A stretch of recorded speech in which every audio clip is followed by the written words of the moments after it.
Barkan mu da warhaka, da fatan muna lafiya, da fatan kuma za ku danna mana subscribe a wannan channel ta mai suna Gentleman Update.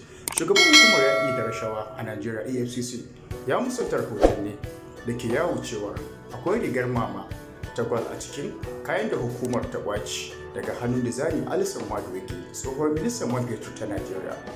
Ana zargin Dizani wadda ta fice daga Najeriya a 2015 da satar kuɗin da suka kai dala biliyan 2.5 daga asusun ƙasa a lokacin da take minista, ko da yake ta musanta wannan zargin.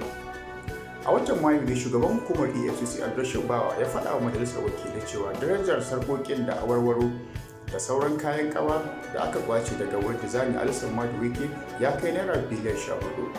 A watan Oktoba, gwamnatin tarayya ta lissafa wasu kadarorinta da ta kwace waɗanda suka haɗa da gidaje a Banana Island da ke Ikoyi ta jihar Lagos.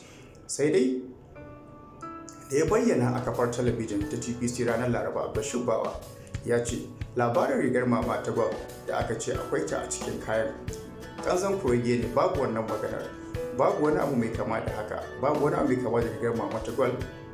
Maganar 'yan kafafen sada zumunta ce, wato social media. Zan iya faɗa muku a kyauta saboda ni ne jagoran wannan binciken. Ban san da ita ba, idan da akwai da ya kamata a ce na sani, ya kamata na sani saboda ni ne jagoran wannan bincike. Masu mu kuna ganin wannan al'amari ko kuma wannan batu na Bawa gaskiya ne? Ku bayyana mana ra'ayinku, ku kuma danna mana subscribe a wannan channel ɗin tamu, bayan kun bayyana mana ra'ayinku. Haka yana ba mu ƙwarin gwiwa tura muku bidiyo cikin wannan. Mun gode.